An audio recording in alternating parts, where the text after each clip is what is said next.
당신의 밤에 쉼표가 되는 시간. 저는 남자 사람입니다.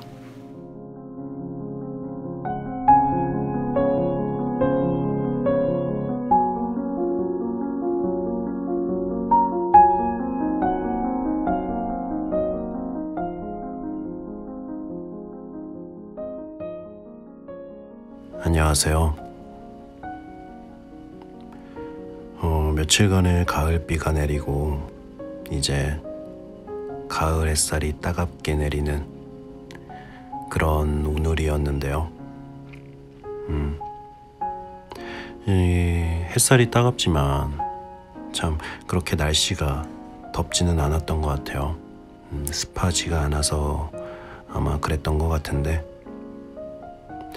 그래도 이 햇빛에 잠깐 서 있으면 이 등이 정말 따가워지는 그런 느낌을 받는 그런 날씨였습니다.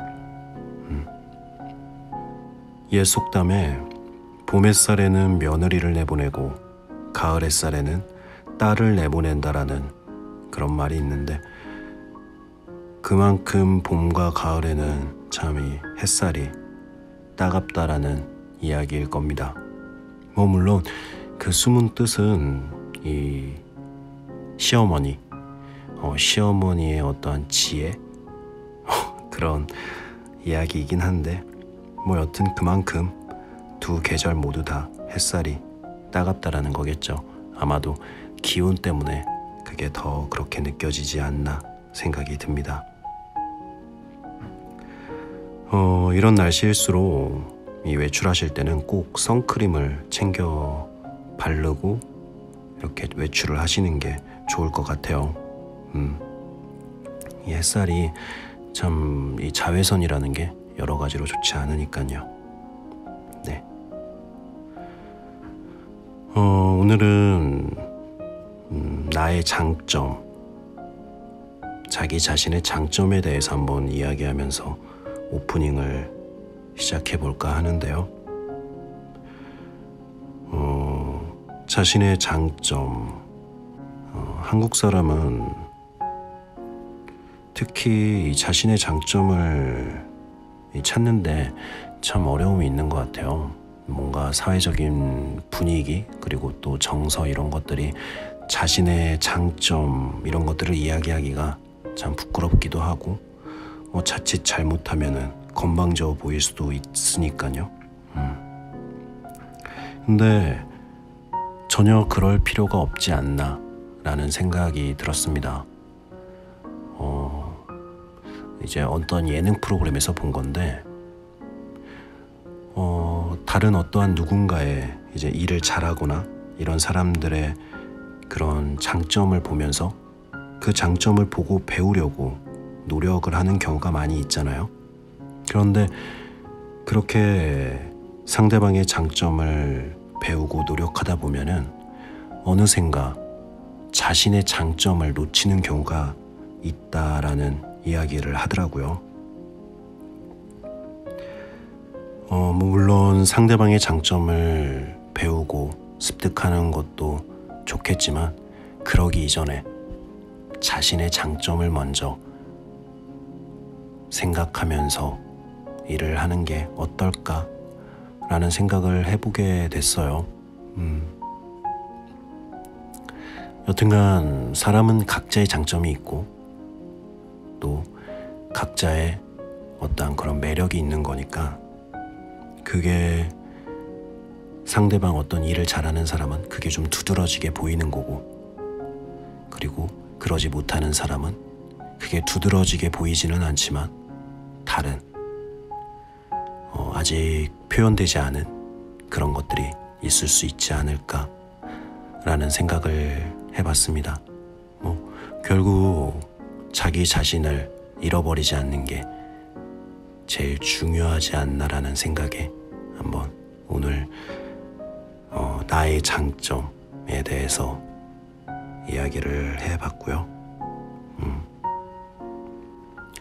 그런 부분에서 보면은 참 우리 이 N의 그 장점은 정말 명확하게 보이는 것 같습니다. 오늘은 빨간 머리엔 이제 6번째 시간인데요. 과연 오늘은 N의 어떤 장점을 가지고 어떤 매력을 보여줄지 한번 시작해 보도록 하겠습니다. 당신의 밤 쉼표가 되는 시간. 그럼 재밌게 들어주세요.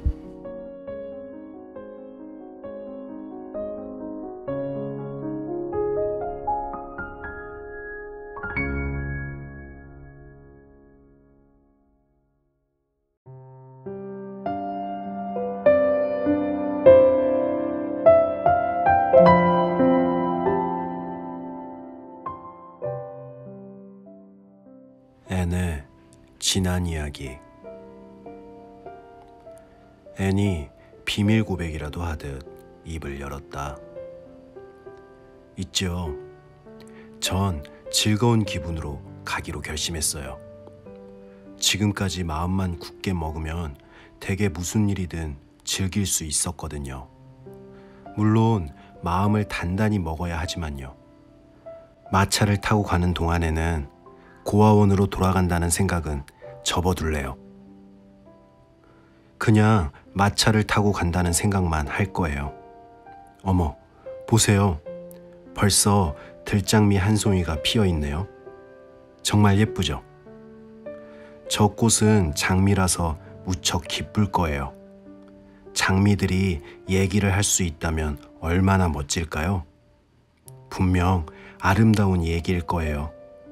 게다가 분홍색은 세상에서 가장 매혹적인 색깔이잖아요. 전 분홍색이 참 좋아요.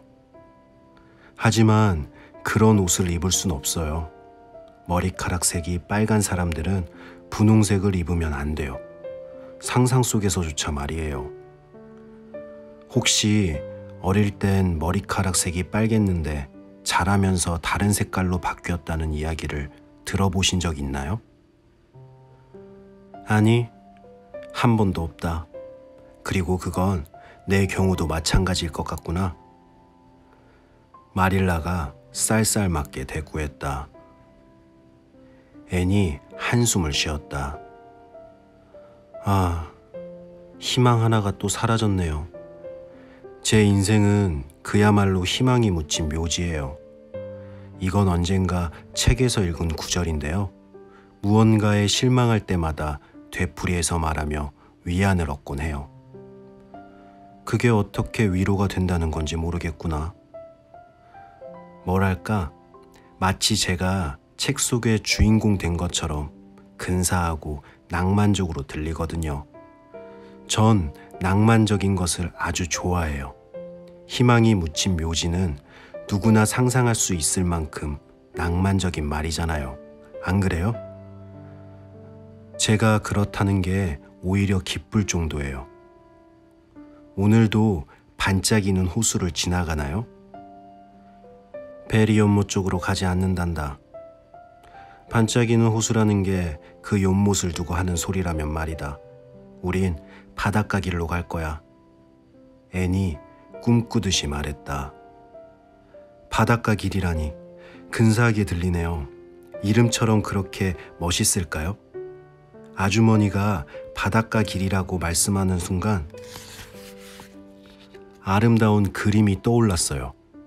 화이트 샌즈란 이름도 예뻐요. 하지만 에이번리만큼은 아니에요. 에이번리는 정말 아름다운 이름이에요. 꼭 음악 소리 같거든요. 화이트 샌즈까지 얼마나 멀죠? 8km쯤 된단다. 넌 말하는 걸 무척 좋아하는 것 같으니 이왕이면 너에 대해 이야기해보려무나. 앤이 간곡하게 말했다. 아, 제가 저에 대해 알고 있는 건 그리 말할 게 못 돼요. 제가 상상하는 걸 들으시는 편이 훨씬 재미있으실 거예요. 아니, 내 상상 따위 필요 없단다. 있는 그대로 말해보렴. 처음부터 시작해봐. 고향은 어디고 나이는 몇 살이니? 앤이 작게 한숨을 내쉬며 사실대로 털어놓기 시작했다. 지난 3월에 11살이 되었어요. 노바스코샤주의 볼링브로크에서 태어났고요. 아버지 이름은 웰터 셜리, 볼링브로크 고등학교 선생님이셨죠.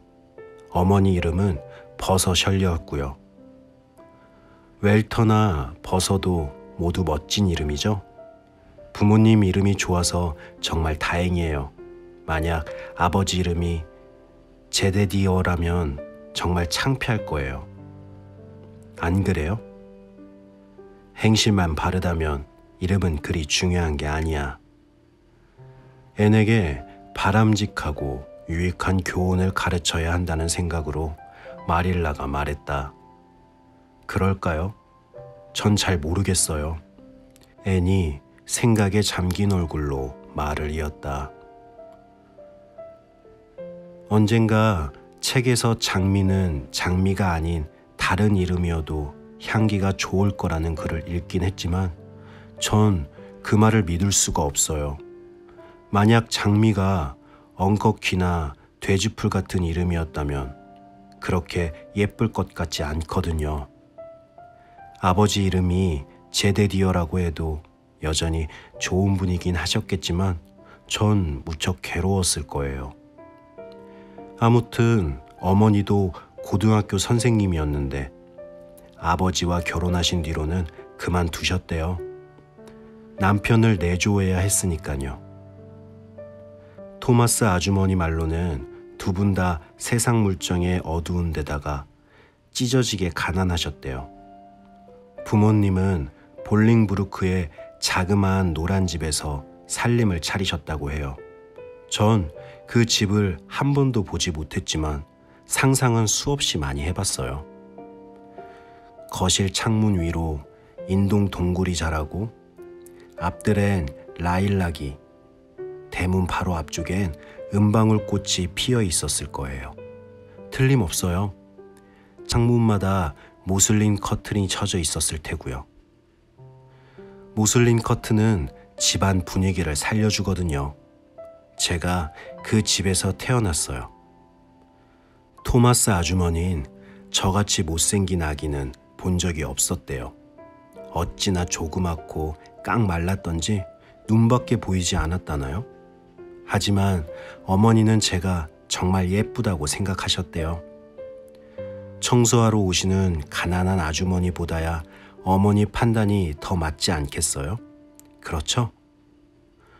어쨌든 어머니가 절 마음에 들어 하셨다니 기뻐요. 어머니를 실망시켜 드렸다면 전 정말 너무 슬펐을 거예요. 그 후로 얼마 사시지 못했거든요. 제가 태어난 지 석 달 만에 어머니는 열병으로 세상을 떠나셨어요. 제가 어머니라고 부르던 기억이 날 때까지만이라도 사셨으면 좋았을 텐데. 어머니라고 부르는 소리는 참 정겨운 느낌이 들어요. 그렇죠? 나흘 뒤엔 아버지마저 열병으로 돌아가셨어요. 그리고 전 고아가 됐죠. 토마스 아주머니 말로는 다들 절 어떻게 해야 할지 몰랐대요. 그때도 절 원하는 사람은 아무도 없었으니까요. 어쩌면 그게 제 운명인가 봐요. 아버지와 어머니 두 분 다 먼 지역에서 오신 데다 친척 한 명 없었거든요. 결국 토마스 아주머니가 절 맡기로 하셨어요. 가난한 살림에 남편이 술 주정뱅이였는데도 아주머니가 손수 우유를 먹이며 절 키우셨대요.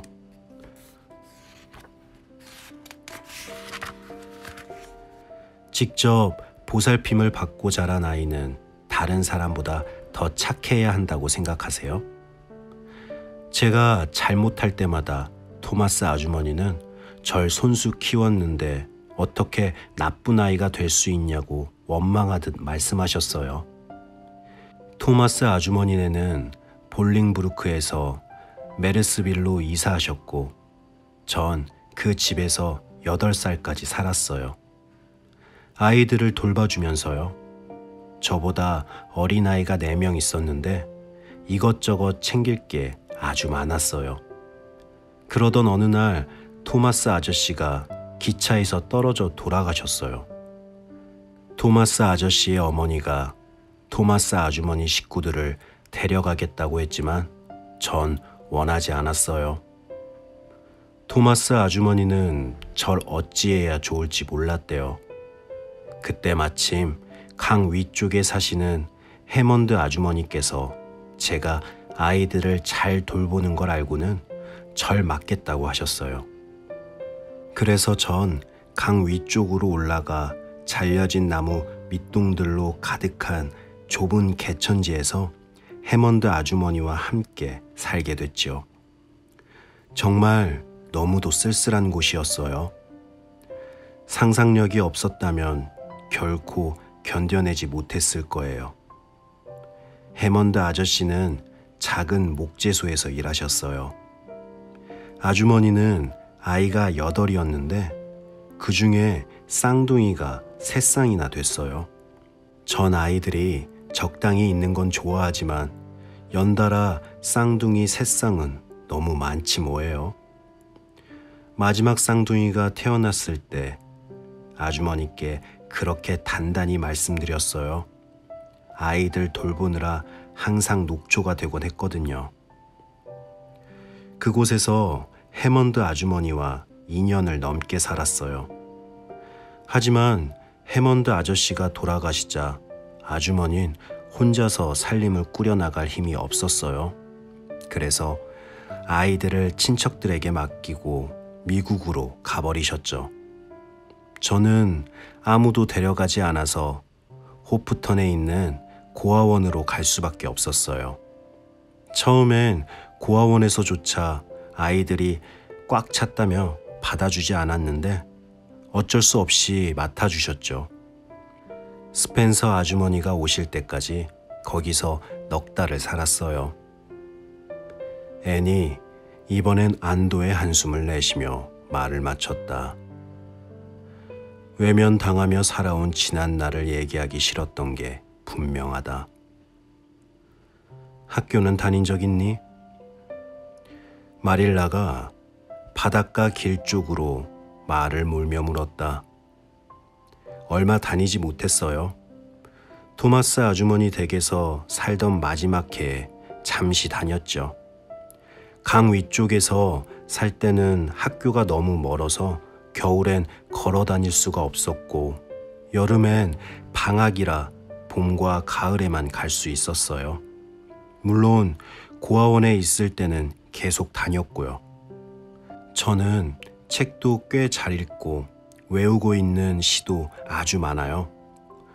호엘린덴의 전투와 플론든 전투 후의 에든버러, 라인 강변의 빙엔, 호수의 여인 여러 편과 제임스 톰슨이 쓴 사계의 대부분을 외워요. 아주머니는 등골이 오싹해지는 시를 좋아하세요? 5학년 교과서엔 폴란드의 멸망이란 시가 실려 있는데 정말 소름이 끼칠 정도로 감동적이에요. 물론 전 5학년이 아니고 4학년이긴 했지만 언니들이 빌려주곤 했거든요.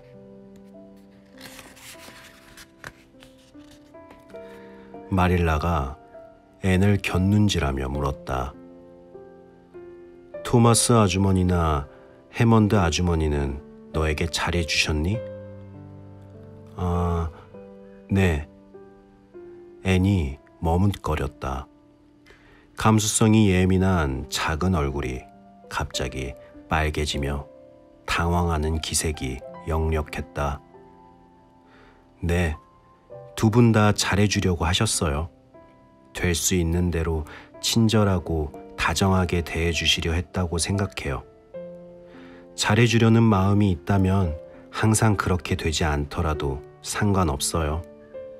안 그래도 걱정거리가 많은 분들이었으니까요. 남편이 술 주정뱅이라면 얼마나 괴롭겠어요. 3번씩이나 연달아 쌍둥이를 낳은 건 또 어떻고요. 그래도 저한테 잘해주시려 했다는 것만은 분명해요.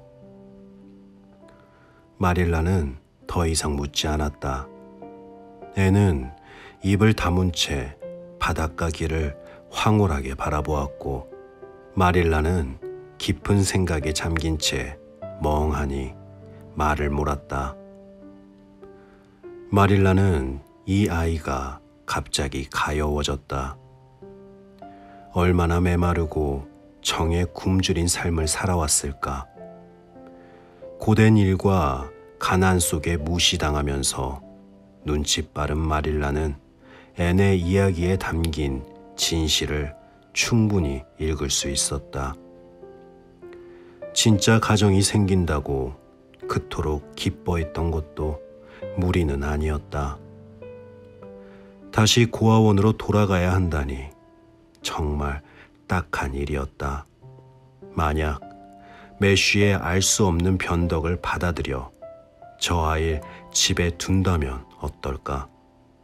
매쉬야 이미 마음을 굳힌 상태고 이 아이도 심성이 착한 게 제대로 가르치면 잘 자랄 것도 같은데. 마릴라는 속으로 생각했다. 말이 너무 많긴 하지만 그거야 교육을 못 받아서인지도 모르지. 말투가 무례하거나 상스러운 것도 아니고 어딘지 품위도 있어 보여. 아무래도 반듯한 집안 아이인가 봐.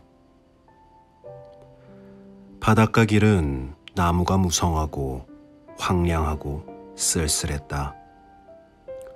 오른쪽엔 오랜 세월 바닷바람과 꿋꿋이 맞서온 전나무들이 빽빽히 들어찼다. 왼쪽으론 깎아지든 듯한 붉은 사암 절벽이 길에 거의 맞붙은 채 이어져 이 밤색 말처럼 침착한 말이 아니라면 마차에 탄 사람들은 불안에 떨었을지도 몰랐다. 절벽 아래에는 밀려오는 파도에 깎인 바위들과 함께 보석 같은 자갈들이 박힌 작은 모래밭이 있었다. 그 너머로 희미하게 반짝이는 푸른 바다가 펼쳐졌고 갈매기들이 햇살에 은빛 날개를 반짝이며 바다 위로 날아올랐다. 눈을 크게 뜬 채 한참 동안 아무 말 없이 앉아있던 앤이 이윽고 입을 열었다. 바다란 참 멋지죠. 제가 메리스빌에 살 때 하루는 토마스 아저씨가 사륜마차를 빌려와 16km나 떨어진 바닷가로 놀러 간 적이 있었어요. 늘 그렇듯 아이들을 돌봐야 하긴 했지만 전 한순간 한순간을 마음껏 즐겼어요. 그리고 그날의 행복했던 기억을 오랫동안 떠올리며 살았죠. 하지만 여기 바닷가는 메리스빌보다 훨씬 아름다워요. 저 갈매기들도 정말 멋지죠? 아주머니는 갈매기가 되고 싶으세요? 전 되고 싶어요. 여자아이로 태어나지 않았다면 말이죠. 해가 뜰 때 깨어나 물 위로 곤두박질 치고 아름답고 푸른 바다 위를 하루 종일 날아다니다 밤이 되어 둥지로 돌아온다면 정말 신나지 않을까요? 아, 마치 제가 그러는 모습이 보이는 것 같아요. 그런데 저 앞에 있는 큰 집은 뭐예요? 화이트 샌즈 호텔이란다. 커튼 씨가 운영하는데 아직은 제철이 아니야. 여름엔 미국인들이 많이 찾아오지. 이 바닷가가 마음에 드나 봐. 앤이 침울하게 말했다. 혹시 스펜서 아주머니 댁이면 어쩌나 걱정했어요. 그곳에 도착하고 싶지 않아요. 그 순간 모든 게 끝나버릴 것만 같거든요.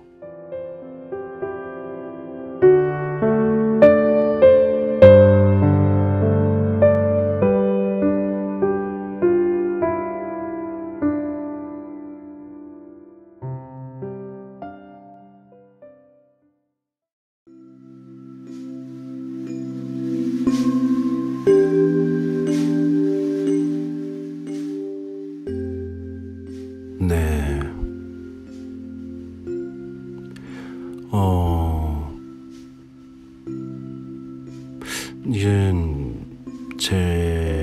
성격이라던가 뭐 여러 가지가 있겠지만 정말로 제가 느껴지는 거는 이 인물들의 그 감정을 풀어가는 방법이 참 대단한 것 같다라는 생각이 들어요. 이제 애는 고아원으로 돌아가는 그런 슬픈 마음가짐을 이젠 그거를 계속 슬퍼한다고 해서 달라질 거는 없잖아요. 그래서 그거를 굉장히 이제 신나고 그러지 않은 것처럼 계속 자기 스스로를 다독이는데 과연 그게 계속 그럴 수 있겠어요? 자기 자신을 어떻게 해서든지 컨트롤하기 위해서 더욱 그러는 것 같아요. 그런 마음들이 참 더욱 안타깝게 느껴지는 그런 것 같습니다. 또한 그것이 가능할 수 있는 그런 앤의 과거 시절, 스스로 살아가는 법을 터득한 거였겠죠. 그게 참 안타깝게 느껴지는 그런 화였던 것 같습니다. 네. 여러분은 앤의 과거 이야기를 들으면서 어떤 생각이 드셨나요? 그 생각이 뭐 어떻게 들던 결국 그거는 자기 자신의 정답이 아닐까 생각이 듭니다. 네. 그럼 오늘은 여기까지 하고요. 저는 인사드리도록 하겠습니다. 당신의 밤 쉼표 하나, 저는 남자 사람이었습니다. 편안한 밤 되세요.